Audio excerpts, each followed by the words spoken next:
Hi, besties! Welcome back to Unlabeled Dynasty, where we talk about literature, drama, and all the messy, chaotic characters that make us question our own lives. Hey, Stella! Hey, Stella! And today, we are diving into a streetcar named Desire, which, if you haven't read it, is basically a psychological horror story disguised as a classic drama. No, I mean, literally. It's giving gaslight, gatekeep, girl boss, but like in the most tragic way possible, you know? And honestly, we need to talk about how this play is low key a social experiment on power, gender roles, and the length people will go to avoid reality. Yeah, because bestie, let's be real. This is not just a story about some fragile woman visiting her sister. This is a full-blown psychological breakdown, a masterclass in toxic masculinity, and it shows how society lets women suffer in silence. But hey, listen to me. Like, Tennessee Williams really said, let me emotionally destroy the audience in under 2 hours, and of course he did. But, before we get into the tea, let's quickly talk about why drama is a genre that is that girl, and why this play still has people in an international shock decades later. Okay, so in literature, drama is basically show, don't tell. There is no narrator explaining feelings or thoughts. Everything has to be shown through dialogue, movement, lighting, and vibes. It refers to stories written for performance, often exploring intense emotions and conflicts. Unlike novels, dramas rely heavily on dialogue and stage directions to bring their stories to life. Williams' play is a perfect example, using dramatic tension, symbolism, and character psychology to explore themes of illusion versus reality, as well as gender roles and the expectations that society has. And Williams, he understood the assignment. Williams' writing falls under Southern Gothic, a movement known for its focus on decay and settings, flawed characters, and psychological struggle. This play also incorporates expressionism, especially in how Blanche's mental state is reflected, like in the staging, like the shadows and music that intensify as she loses touch with reality. Flowers for the dead.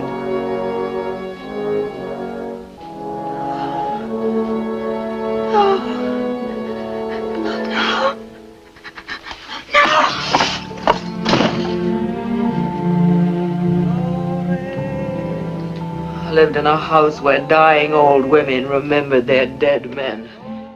This play isn't just about what the characters say. It's like more about how they say it, how they move, what's happening around them.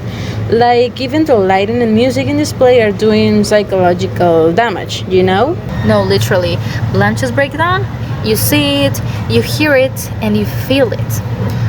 Get it, girl. Yeah. And that's what makes this place so uncomfortable but at the same time real. You're not just reading about a woman losing her mind, but you're also watching it happen in real time. Before we had lost Bellry was a camp where they trained young soldiers. On Saturday nights they would go in town to get drunk, and on the way back they would stagger onto my lawn and call, Blanche,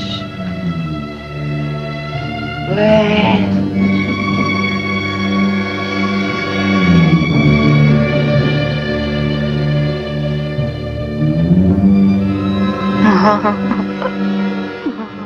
And speaking of Blanche, let's talk about how she fits into the ultimate damsel in distress aesthetic, but with a plot twist. Yeah, she's the original Delulu queen, right? You know what they say, fake it till you make it, girl. No, I don't think I want to marry you anymore. No. No, you're not clean enough to bring in the house with me. Oh, Ellen! Get out of here. Quick before I start screaming. So Blanche walks into this play like she is the main character of an old Hollywood romance. But plot twist, she is actually living in a horror movie. And my girl is not okay. She rolls up to her sister's tiny apartment in New Orleans like some fragile, glamorous society, but underneath the pearls and silk dresses, she is one bad day away from completely losing her mind. It's like a fascinating look at how people sometimes construct illusions to protect themselves from painful truths, something many of us can relate to in different ways, actually. Too real, girl. Yeah, you know. And let's talk about how she fits into the whole damsel in distress stereotype. Because at first glance, she's totally that girl. She's fragile, emotional, dependent on men. But the more you look at her, the more you realize this isn't just about being weak. It is about a big trauma. It is about survival and a full identity crisis. Like she's out here lying about her age, romanticizing her past, and pretending she's still the beautiful Southern girl everyone adored. But in reality, the world has moved on, and that girl cannot handle it. And that is why she keeps chasing validation. She needs to feel loved, admired, wanted, because the second she is alone with her thoughts, it's over. So over. Which is why she's constantly looking for some man to save her, whether it's Mitch, random strangers, or even just her own delusions. But let's be real, no man in this play was ever gonna be her knight in the shining armor. No man. No. And while gender roles have evolved since the 1940s, 1950s, there are still some of these expectations nowadays. I mean, not everything has vanished. And women who express vulnerability or strong emotions are sometimes labeled as too dramatic or unstable, just like Blanche. Now, I think we have to talk about Stanley Kowalski. Like, he's a really walking red flag, you know? Yeah, because wow, just wow. This man is giving pure toxic masculinity. He's aggressive, controlling, and fully convinced that being loud and violent makes him the man of the house, the king, as he said. Like, sir, please calm down. Will be abused. Mr. Kowalski is too busy making a pig of himself to think of anything else. The face and your fingers are disgustingly greasy. Go wash up and then help me clear the table.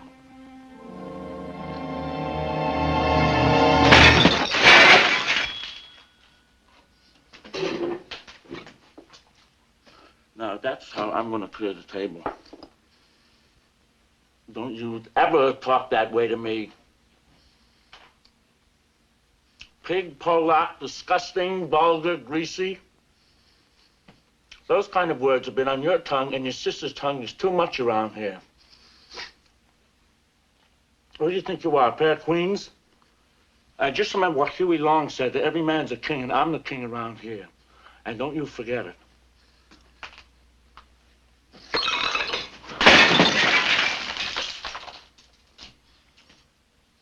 My place is all cleared up now. You want me to clear yours?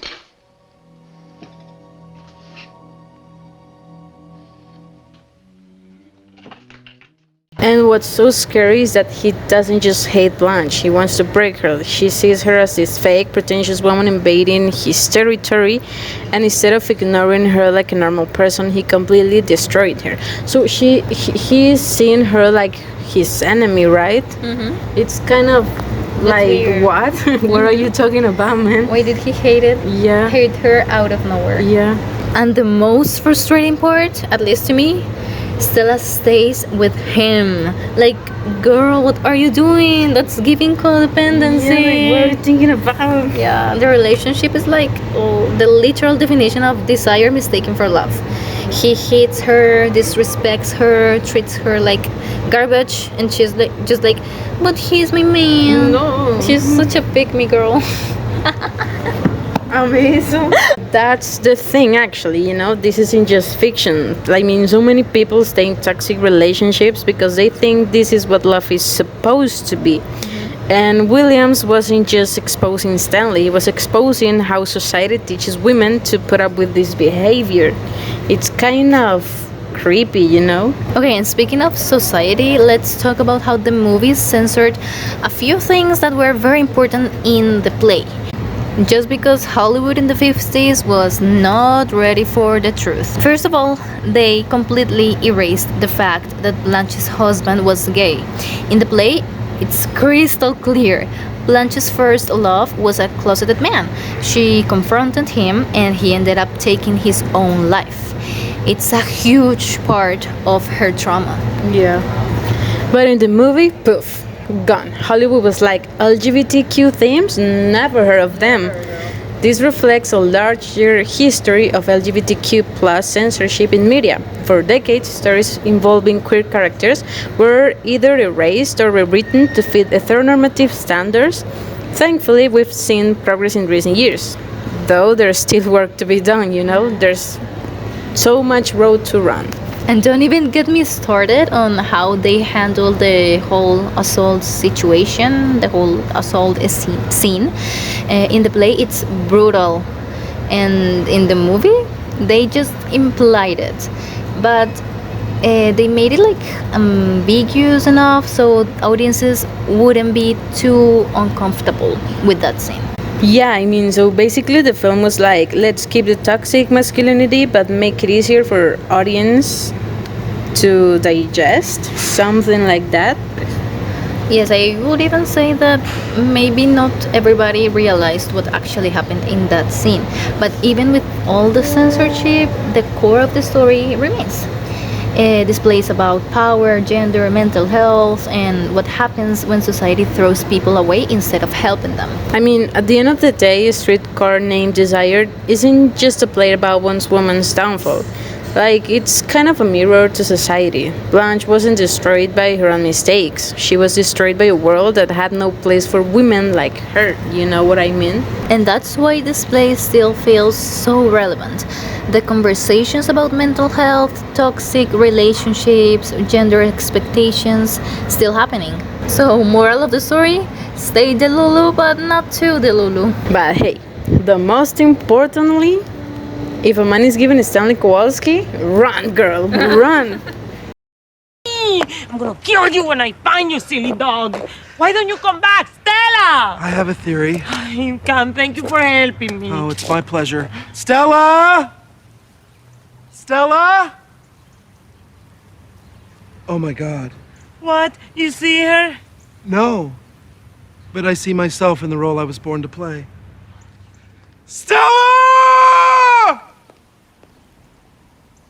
Stella!